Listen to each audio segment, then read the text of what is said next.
নমস্কাৰ বন্ধুসকল, মই হিৰেন। আজি আমি জানিম এই 2025 বৰ্ষৰ এই মাহটোত আপোনালোকৰ সম্পূৰ্ণ ৰাশিফলৰ বৰ্ণন।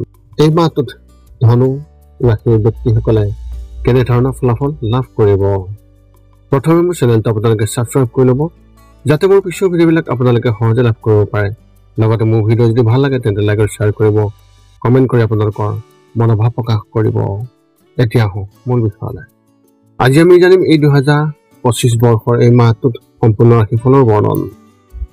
আমাৰ সকলোৰে মনত এটা কৌতূহল আছে যে আগন্তুক মাহটো আমাৰ বাবে কেনেকুৱা হ'ব। বহু ধৰণৰ প্ৰশ্ন আমাৰ মনত উদয় হয়, যেনে ব্যৱসায় বা চাকৰিৰ ক্ষেত্ৰত অগ্ৰগতি হ'বনে নহয়, বা কিবা নতুন প্ৰত্যাহ্বানৰ সন্মুখীন হ'বলগীয়া হ'ব নেকি, এনেধৰণৰ বহুতো প্ৰশ্ন। সেয়েহে আপোনালোকক এই ভিডিঅ'টোৰ জৰিয়তে ৰাশি আৰু ৰাশিফলৰ ওপৰত ভিত্তি কৰি ৰাশিফলৰ ওপৰত বিভিন্ন গ্ৰহ আৰু নক্ষত্ৰমণ্ডলৰ প্ৰভাৱ আৰু গতিবিধিৰ বিষয়ে অধ্যয়ন কৰিছোঁ। এই কথা মনত ৰাখি আমি আপোনালোকক এই 2025 বৰ্ষৰ এই মাহটোত ৰাশিফলৰ মতে সঠিক মূল্যায়ন কৰিছোঁ, যাতে আপোনালোকে সেই অনুসৰি প্ৰস্তুতি চলাব পাৰে। আপোনালোকে এই ভিডিঅ'ত আপোনালোকৰ পৰিয়াল, আৰ্থিক, কেৰিয়াৰ, শিক্ষা, প্ৰেম আৰু স্বাস্থ্যৰ লগতে আৰু বিভিন্ন তথ্য আপোনালোকে এই ভিডিঅ'ত লাভ কৰিব। ইয়াৰ দ্বাৰা আপুনি জানিব পাৰিব যে আপোনাৰ ৰাশিফলৰ অনুসৰি কি কি প্ৰস্তুতি চলাব লাগিব। গতিকে আপোনাৰ ৰাশিফল অনুসৰি প্ৰস্তুতি চলাওক। অৱশ্যে আপোনালোকক এইটো জনা উচিত যে এই ভিডিঅ'টোত দিয়া যি তথ্য, এই তথ্য কোনো ব্যক্তি হিচাপে নহয়, ৰাশিফলৰ ওপৰত হোৱা যি প্ৰভাৱ, সেই প্ৰভাৱৰ বিবেচনা অনুসৰিহে এই ভিডিঅ'ত উল্লেখ কৰা হৈছে এই সকলোবোৰ তথ্য। গতিকে এনেদৰে আপুনি আপোনাৰ জীৱনত ঘটিব পৰা সকলো কথাৰ তথ্য লাভ কৰক। গতিকে কোনো পলম নকৰাকৈ এতিয়া আমি এই 2025 বৰ্ষৰ এই মাহটোত যি ৰাশিফলৰ বৰ্ণন, সেই ৰাশিফলৰ বৰ্ণন আপোনালোকক আগবঢ়াবলৈ আগবাঢ়িছোঁ। সৰ্বপ্ৰথম পাৰিবাৰিক জীৱনৰ ক্ষেত্ৰত এনেধৰণৰ। এই মাহত আপোনাৰ পৰিয়ালৰ কোনোবা এজনৰ বিয়া হোৱাৰ সম্ভাৱনা দেখিবলৈ পোৱা গৈছে। এই সময়ছোৱাত আপোনাৰ ঘৰটোৰ এটা সৰু অনুষ্ঠান হোৱাৰ সম্ভাৱনা আছে, কিন্তু যিকোনো অনুষ্ঠানলৈ বেছি মানুহ নিমন্ত্ৰণ কৰাৰ পৰা আপুনি বিৰত থাকিব, নহ'লে আপোনাৰ আৰু আপোনাৰ পৰিয়ালৰ বাবে ই অশুভ হ'ব, ইমান এটা শুভ নহয়। পৰিয়ালৰ কোনো সদস্যই আপোনাৰ লগত কিবা এটা সন্দৰ্ভত মতানৈক্য হোৱাৰ সম্ভাৱনা আছে। গতিকে এনে সময়ত নিজৰ বয়োজ্যেষ্ঠসকলৰ পৰা সম্পূৰ্ণৰূপে আপুনি পৰামৰ্শ ল'বলৈ চেষ্টা কৰক আৰু তাৰপিছত যিকোনো সিদ্ধান্ত লওক। ব্যৱসায় আৰু চাকৰিৰ ক্ষেত্ৰত এনেধৰণৰ। ব্যৱসায়িক দৃষ্টিকোণৰ পৰা এই মাহত আপোনাৰ বাবে নতুন সুযোগ লাভৰ এক ইংগিত দেখিবলৈ পোৱা গৈছে, যদিও আপুনি সজাগ হোৱাটো অতি প্ৰয়োজন।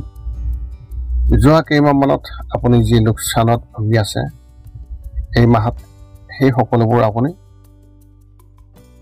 পূৰণ কৰিব পাৰিব। যদি আপুনি এই মাহত সঠিক ক্ষেত্ৰত ধন বিনিয়োগ কৰে, তেন্তে ভৱিষ্যতে ই আপোনাৰ বাবে অতি সহায়ক হ'ব। চৰকাৰী বিষয়াসকলে নিজৰ চহৰৰ পৰা আঁতৰত কাম কৰিবলৈ যাবলগীয়া হ'ব পাৰে, আৰু আনকি এই মাহত আপোনালোকৰ ৰদবদলো হ'ব পাৰে। এনে সময়ত ভ্ৰমণৰ সময়ত সৰ্বোচ্চ সাৱধানতা অৱলম্বন কৰক আৰু সজাগ হওক। ব্যক্তিগত খণ্ডত কাম কৰা ব্যক্তিসকলে এই মাহত সহকৰ্মীসকলৰ পৰা সম্পূৰ্ণ সহায় লাভ কৰিব আৰু তেওঁলোকে নিজৰ কামত অগ্ৰগতি লাভ কৰিব। শিক্ষা আৰু কেৰিয়াৰ ক্ষেত্ৰত এনেধৰণৰ। বিদ্যালয়ত অধ্যয়ন কৰা ছাত্ৰ ছাত্ৰীসকলে এই মাহত কোনো বিষয়ৰ সন্দৰ্ভত শিক্ষকৰ পৰা বকাবকিৰ সন্মুখীন হ'বলগীয়া হ'ব পাৰে, যাৰ ফলত তেওঁলোকে হতাশ অনুভৱ কৰিব। এনে পৰিস্থিতিত পঢ়া শুনাত সম্পূৰ্ণ মনোযোগ দিয়ক আৰু উত্তম ফলাফল দিবলৈ চেষ্টা কৰক।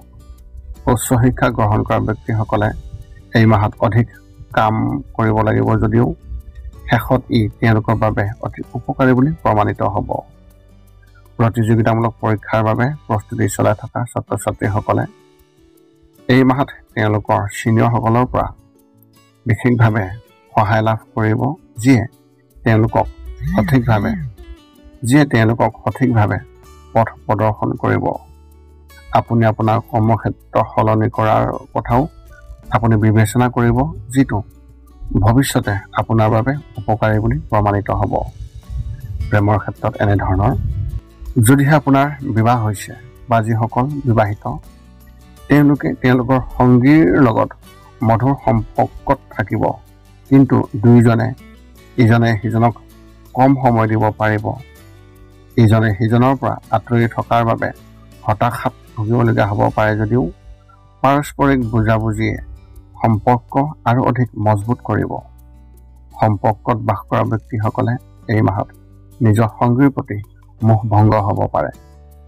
বিবাহৰ বাবে অপেক্ষা কৰি থকা ব্যক্তিসকলে হয়তো এই মাহত খুবেই ভাল জীৱনসংগী বিচাৰি পাব পাৰে। গতিকে নিজকে অতি উত্তেজিত কৰাৰ পৰা বিৰত থাকক আৰু তেওঁলোকৰ সৈতে সহজভাৱে কথা পাতক।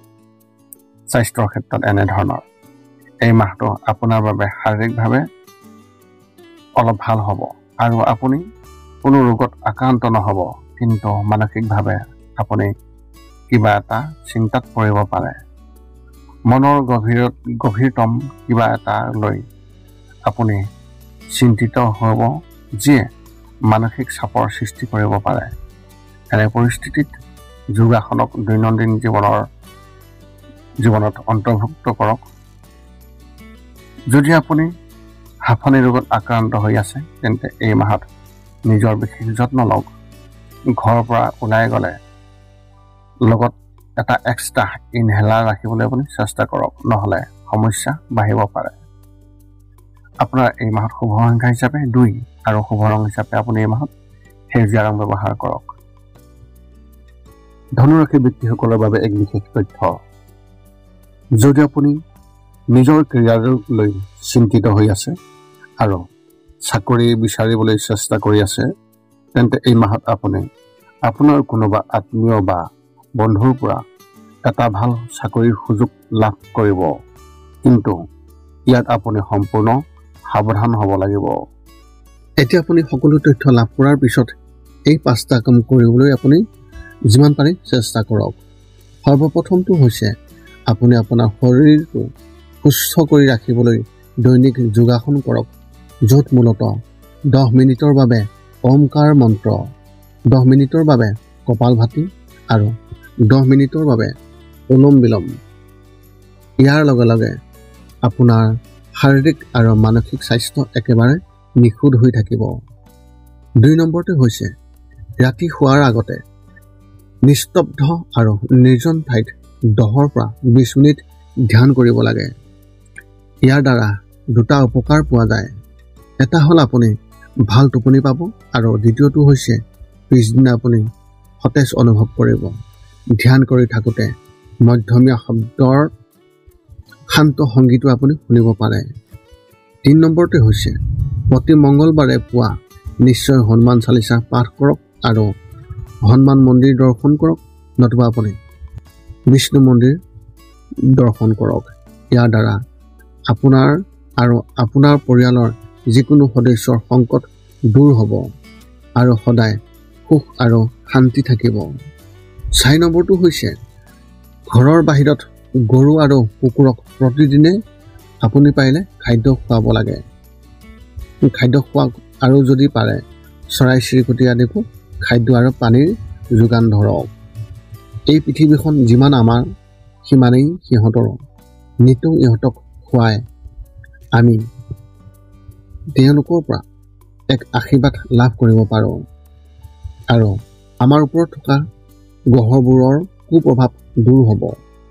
সদশেষত 5 নম্বৰটো হৈছে আপুনি পাৰিলে মাজে মাজে চৌপাশৰ দুখীয়া ব্যক্তিসকলক আপুনি পাৰিলে সহায় কৰক আৰু ভোকাতুৰ ব্যক্তিসকলক আপুনি পাৰিলে খুৱাবলৈ চেষ্টা কৰক।